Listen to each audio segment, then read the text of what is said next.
ආයුබෝවන් රෝරස YouTube channel එකට ඔයාලව ආදරයෙන් පිළිගන්නවා. මම අද ඔයාලට කියලා දෙන්න යන්නේ හවසට තේ එකක් බොන ගමන් කන්න රසට ලේසියෙන් ස්නැක් එකක් හදාගන්නේ කොහොමද කියලා. අද උදේට කන්න ගත්ත පාන් වලින් පාන් පෙති කීපයක් ඉතුරු වෙලා තිබුණා. දවල්ට උයපු බත් වලිනුත් බත් ඉතුරු වෙලා තිබුණා. ඉතින් මට හිතුණා මේ දෙක එකතු කරලා හවසට එන පොඩි බඩගින්නට කන්න සැරට ස්නැක් එකක් හදාගන්න ඕනි කියලා. ඉතින් මං හවසට තේ වෙලාවට මේ රසම රස ස්නැක් එක හදාගත්තා. මේක හදන්න අවශ්‍ය ද්‍රව්‍ය පහළ ඩිස්ක්‍රිප්ෂන් එකේ සඳහන් කරලා තියෙනවා. ඉතින් අපි හදලා බලමු නේද? අද මම මෙතන බත් කෝප්පයක් අරගෙන තියෙනවා. පාන් පෙති 3ක් අරගෙන තියෙනවා. සාමාන්‍ය ප්‍රමාණයේ අලගෙඩියක් තම්බගෙන අරගෙන තියෙනවා. ග්‍රෑම් වලින් ගත්තොත් ග්‍රෑම් 200ක් විතර තියෙනවා. සාමාන්‍ය ප්‍රමාණයේ ලුණු ගෙඩියක් අම්මිරිස් කරල් 4ක් හීනියට කපාගෙන අරගෙන තියෙනවා. පාන් පිටි මේස හැදි 6යි. කෑලි මිරිස් කුඩු තේ හැඳි 1කුයි ලුණු කුඩු තේ හැඳි භාගයකුයි අරගෙන තියෙනවා. මීට අමතරව ගම්මිරිස් කුඩු තේ හැඳි භාගයකුයි 3-5 කුඩු තේ හැඳි භාගයකුයි මිරිස් කුඩු තේ හැඳි 1කුයි කහ කුඩු තේ හැඳි කාලයි ලුණු කුඩු තේ හැඳි කාලකුයි අරගෙන තියෙනවා. මුලින්ම භාජනයකට වතුර ටිකක් අරගෙන මේ විදිහට පාන් පෙත්තක් පොඟව ගන්න ඕන.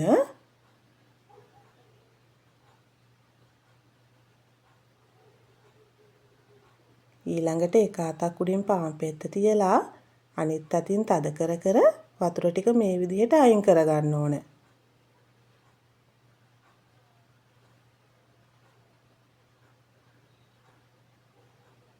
මේ බලන්නකෝ. මෙන්න මේ විදිහට හොඳට වතුර ටික අයින් කර ගන්න ඕන. ඔන්න බලා ගන්නකෝ තව පාරක්.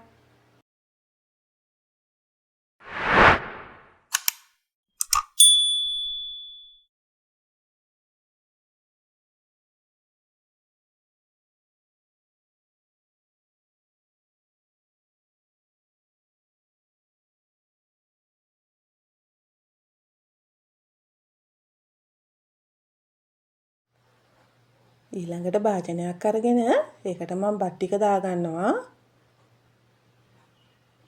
තඹපු අල ටිකක් දාගන්නවා. ලුණු අමු මිරිස් ටිකක් දාගන්නවා. මේ වෙලාවේ මම දාගන්නේ කපාගත්තු ලුණු ගෙඩියෙන් භාගයක් විතර ප්‍රමාණයක්. ඒ වගේම අමු මිරිසුත් කරල් 2ක් විතර ප්‍රමාණයක් තමයි දාගන්නේ.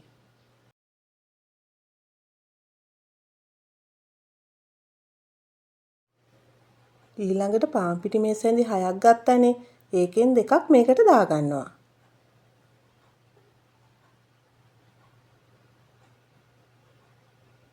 දැන් කෑලි මිරිස් තේ හැඳයි ලුණු කුඩු තේ හැඳි භාගයයි දාගන්නවා. ඊළඟට අපි කලින් වතුරේ පොඟවල මිරික ගත්ත පාන් පිටි 3ක් මේකට එකතු කරගන්න ඕන.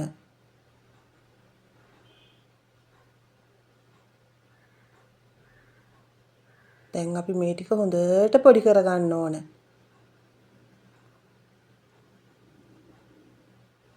ඔයාලට තඹගත්ත අල ටික කලින්ම පොඩි කරලා මේකට එකතු කරගන්නත් පුළුවන්.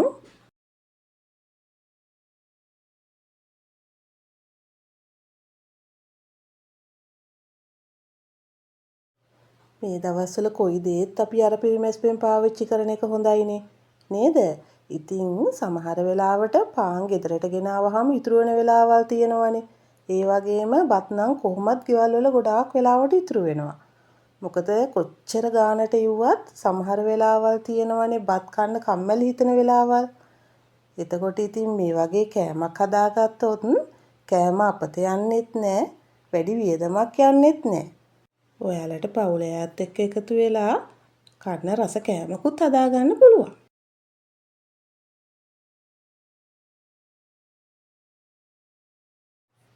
මේ බලන්නකෝ මෙන්න මේ ගානට හොඳට ඔක්කොම ටික පොඩි කරගන්න ඕන.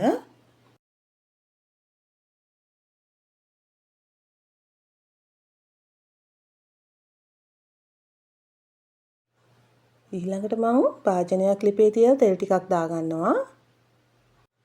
තෙල් ටික රත් වෙනකොට ලුණු ටික දාගන්නවා.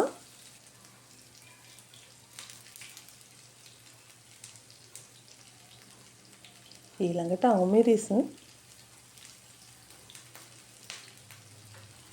හීනියට කපාගත්ත කරපිංචයිත්තකුත් මම මේකට එකතු කරගන්නවා. දැන් මේ ටික හොඳට බැදෙන්න ඕන. ඊළඟට මිරිස් කුඩු දාගන්නවා.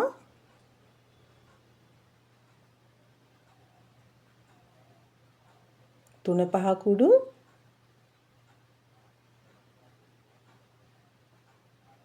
ලුණු කුඩු කහ කුඩු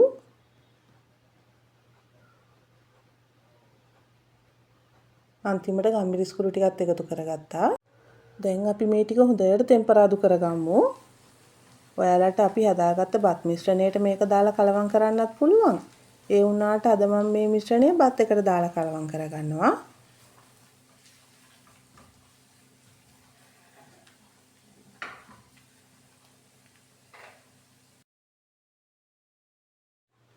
දැන් ටෙම්පරාදුව බත් මිශ්‍රණයට දාලා කලවම් කරගන්න ඕන.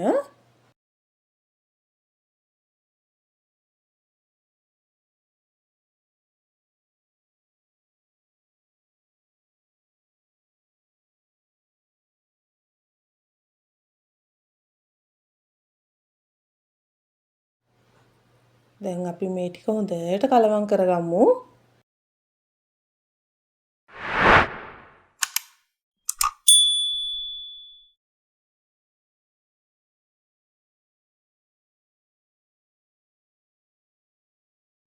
ඊළඟට අත් දෙකේ තෙල් ටිකක් ගාගෙන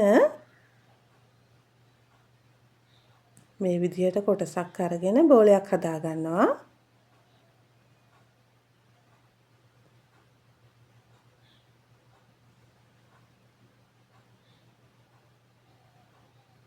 මේ බලන්න මෙන්න මේ විදිහට.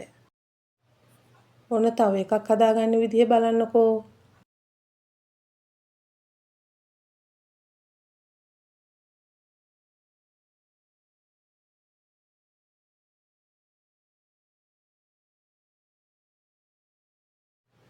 අපි පාන් පිටි මේසෙන්දි 6ක් ගත්තානේ. දෙකක් පත් මිශ්‍රණයට දාගත්තා.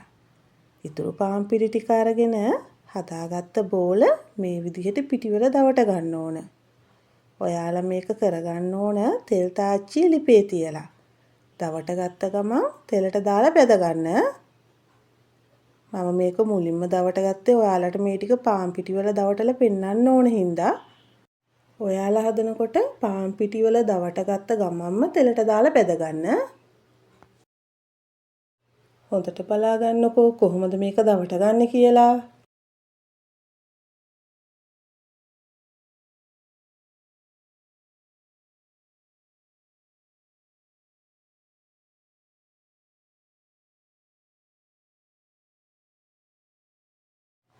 ඊළඟට මම තාච්චියක් ලිපේ තියලා ඒකට තෙල් ටිකක් දාගන්නවා.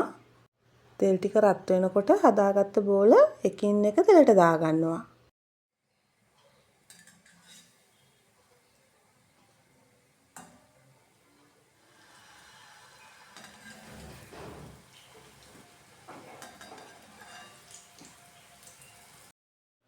දැන් මේ ටික දෙපැත්ත පෙරල රන්වන් පාට වෙනකන් හොඳින් බෙද ගන්න ඕන.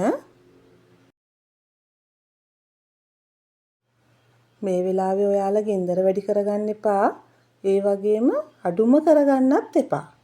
මධ්‍යම ප්‍රමාණයට ගින්දර තියාගන්න ඕන. මොකද ගින්දර වැඩි වුණොත් උඩ ඉක්මනින්ම කර වෙනවා. අඩු වුණොත් මේ බෝල ටික බෙදෙන්නේ නැතුව පිඟෙනවා.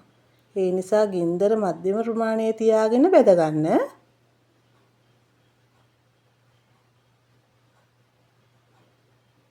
මේ බලන්න මේ වගේ සැරින් සැරේට දෙපැත්ත පෙරල බෙද ගන්න ඕන.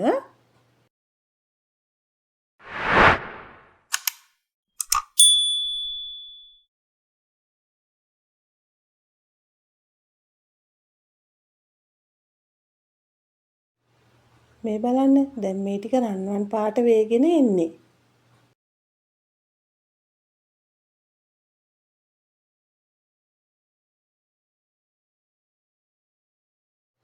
දැන් මේ ගානට ආවට පස්සේ මම මේ ටික තෙලෙන් අයින් කරගන්නවා. ඔයාලා මේ විදිහට ඔක්කොම ටික බෙද ගන්න.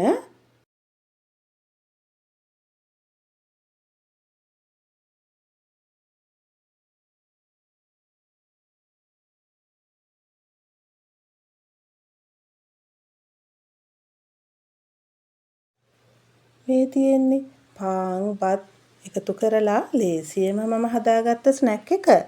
මේක හරිම රසයි. ඉතින් ඔයාලත් හදලා බලලා රස කොහොමද කියලා මට කියන්නකෝ. මගේ වීඩියෝ එක හොඳයි නම් ලයික් එකක් දාලා යාළුවන්ටත් බලන්න ෂෙයා කරන්න.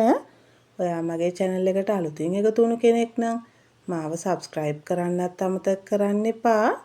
මගේ වීඩියෝ එක බලපු ඔයාලට ගොඩාක් ස්තුතියි.